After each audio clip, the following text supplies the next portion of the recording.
What makes the green grass grow? Blood, blood, bright red blood. What's the spirit of the warrior? Kill, kill, kill without mercy. What are the two types of people in this world? The quick and the dead. What are you? The quick. What are they? The dead. Sergeant, let me hear your war cry. Ah! What you just saw was a small part of the training I received while I was in the United States Army. I joined just after September 11th.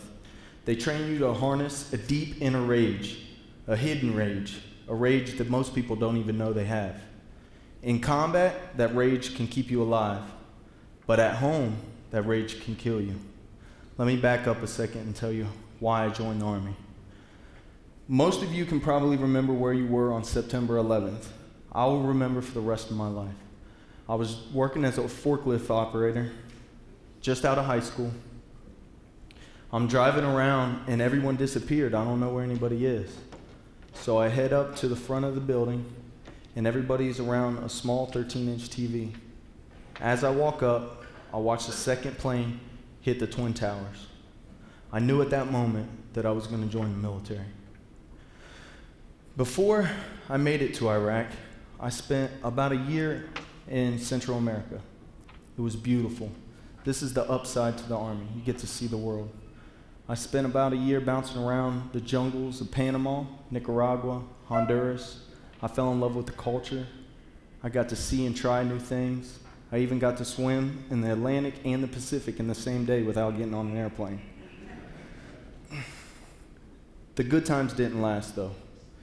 In 2004, my unit received orders to deploy to the Middle East in support of Operation Iraqi Freedom. We were going to be stationed in Tikrit, Iraq. It's Saddam Hussein's hometown, right in the heart of the Sunni Triangle. About halfway through my tour, we received orders to go to Fallujah. At the time, the insurgents controlled the entire city of Fallujah, and we were sent in to recapture the city. I was a turret gunner hanging out of the top of hanging out of the top of a Humvee on a 50 cal. And I was going to be the eyes and ears of the convoy.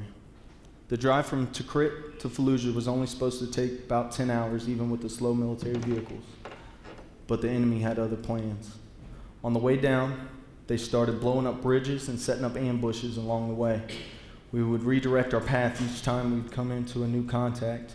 And after 36 hours, with nonstop combat, no sleep, and high stress, your mind starts to play tricks on you. I start seeing things that aren't there, start hearing things that aren't there. You start to lose control of your rage.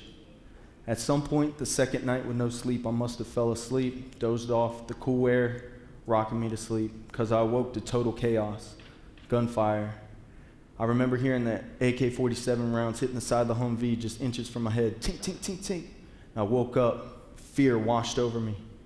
I remember the pink glow of RPGs shooting through the air in every direction. Total chaos, explosions all around me.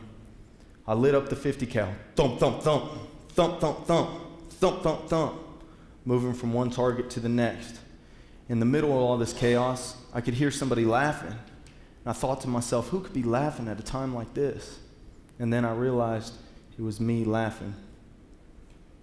I felt like I was finally losing control of that rage they taught me to harness. Come time to leave Iraq, and they asked for volunteers to stay. They needed somebody to find and neutralize the IEDs that were killing so many people. It wasn't a decision that I took lightly, but if I didn't volunteer, they were going to pick people. And I wasn't married, I didn't have kids, and I didn't want them to pick somebody with a family. So I volunteered for a second tour. That second tour, we spent 3 or 4 vehicles that go out every day. We'd drive about 10 miles an hour down the road, barely moving. We'd look at the side of the road, try to find the IEDs, improvised explosive device, and we'd wait for the road to blow up on us.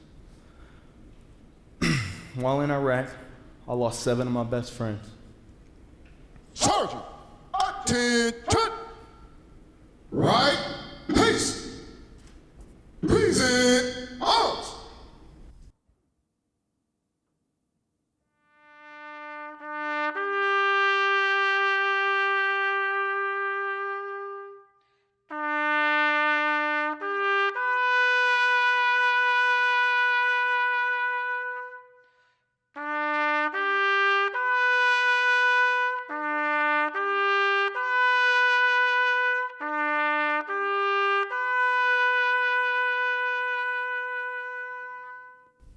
What up? Out!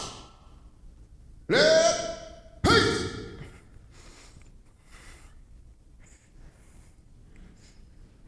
Forgive me. My transition home was difficult to say the least. I was paranoid. I carried a pistol on me at all times. I assessed the threat level of every person or place I came in contact with.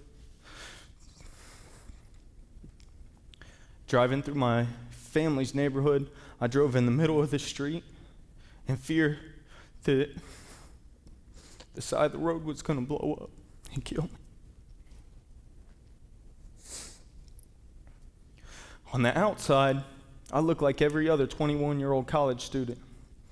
I bought the newest clothes. I played beer pong, chased girls, rooted for the Buckeyes. But inside, there was something wrong. After a few months, my family and friends convinced me that there was something wrong and I needed some help. I went to the VA, walk-in mental health clinic, and I told them, you guys got to help me. I'm going to hurt someone. I don't want to. I carry a pistol to protect myself, but I'm scared. They gave me a prescription for a sleep aid and sent me on my way and told me to come back in 6 months. I didn't make it 6 months. A few months later, I was out with some friends. We were drinking. We were having a good time. I'd been drinking every day to deal with my issues. It's hard to think of yourself as an alcoholic when you're playing beer pong, but you're drinking every day, you're an alcoholic. We're out, we're having some drinks, and an argument erupted over a girl.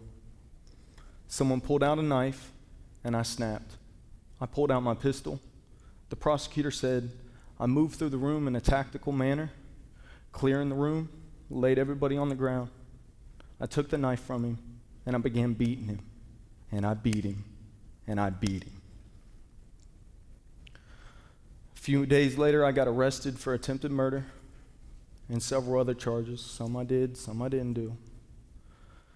When I went in for sentencing, my judge told me, Mr. Chambers, your service is a double-edged sword. Your time in Iraq makes you a threat to society, and I have a civil obligation to lock you up. I received 10 years, and here I am today.